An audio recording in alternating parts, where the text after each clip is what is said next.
যে কারণে আইএফএমকে চিঠি দিবেন ইমরান খান। পাকিস্তানের সদ্য সমাপ্ত জাতীয় পরিষদ নির্বাচনে কারচুপি হওয়ার আর্থিক সহায়তা বাতিলের আহ্বান জানিয়েছেন আন্তর্জাতিক মুদ্রা তহবিল IMF এর কাছে চিঠি লিখবেন দেশের কারাবন্দী সাবেক প্রধানমন্ত্রী ইমরান খান। এই খবর জানিয়েছেন রয়টার্স। রাওয়ালপিন্ডির আদিয়ালা কারাগার ইমরান খানের সঙ্গে সাক্ষাতের পর সাংবাদিকদের এ কথা জানিয়েছেন পাকিস্তানের তেহরিকে ইনসাফ PTI নেতা আলী জাফর।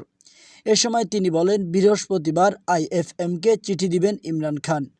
IFM, ইউরোপীয় ইউনিয়ন, EU এবং অন্যান্য সংস্থার সনদে বলা আছে, কেবল সুশাসন থাকলেই তারা যে কোনো দেশে কাজ করতে বা ঋণ নিতে পারবে।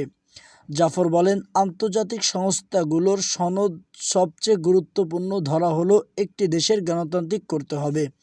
যদি গণতন্ত্র না থাকে তাহলে এসব সংস্থা যেসব দেশে কাজ করতে পারে না তাদের করা উচিতও না।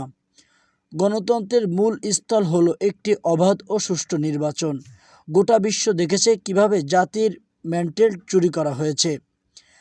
প্রাক নির্বাচন কারচুপি কথা বাদ দেওয়া হলেও ভোট পরবর্তী কারচুপিতে PTIয়ের বিজয়ী প্রার্থীদের কাছ থেকে জয় ছিনিয়ে নেওয়া হয়েছে। সিনেটর জাফর আলী বলেছেন, রাতের আধারে জনগণের ভোট চুরি হয়েছে।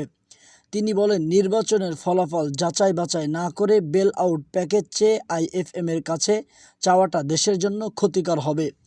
ইমরান খানের স্ত্রী বুশরা বিবির সঙ্গে সাক্ষাতের অনুমতি না দেওয়ায় প্রশাসনের সমালোচনা করেছেন তিনি। সাবজেল হিসাবে ঘোষণা দেওয়া ইমরান খানের বনিগালার বাসভবনে বন্দী হয়েছেন বুশরা বিবি। গত বছর IFMের কাছ থেকে স্বল্প মেয়াদে $3 বিলিয়ন বেল আউট প্যাকেজ পেয়েছে পাকিস্তান। IMFের এই সহায়তা দেশটির ঋণ খেলাপি হওয়া এড়াতে সাহায্য করেছিল।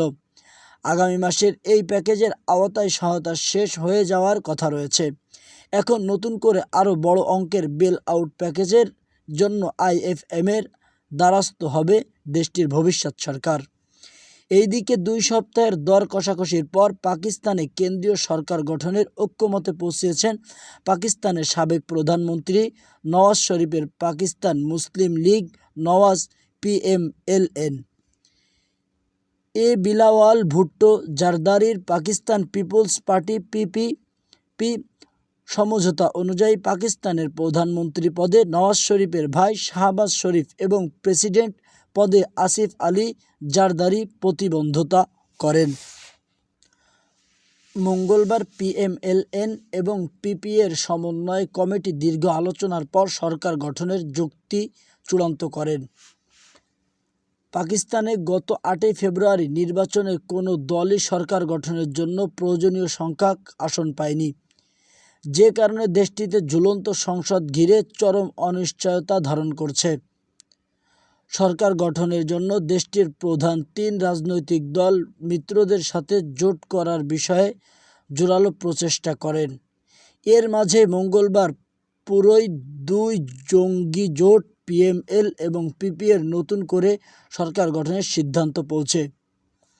গত 8 ফেব্রুয়ারি নির্বাচনের PML 29টি আসন জাতীয় পরিষদ বৃহত্তম দল অভিহিত হয়েছেন, আর PPA পেয়েছেন 54টি এবং অন্য আরও 4টি দলকে একসঙ্গে মোট 336 আসনের জাতীয় পরিষদে সরকার গঠনের জন্য প্রয়োজনীয় সংখ্যাগরিষ্ঠতা নিশ্চিত করেছেন PMLN ও PPP।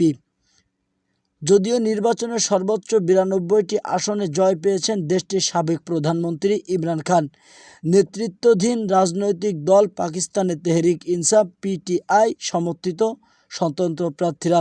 24 কোটিরও বেশি মানুষের এই দেশটিতে সরকার গঠন নিয়ে শুরু হওয়া টানাপোড়া ঘিরে ব্যাপক উদ্বেগ তৈরি হয়েছে।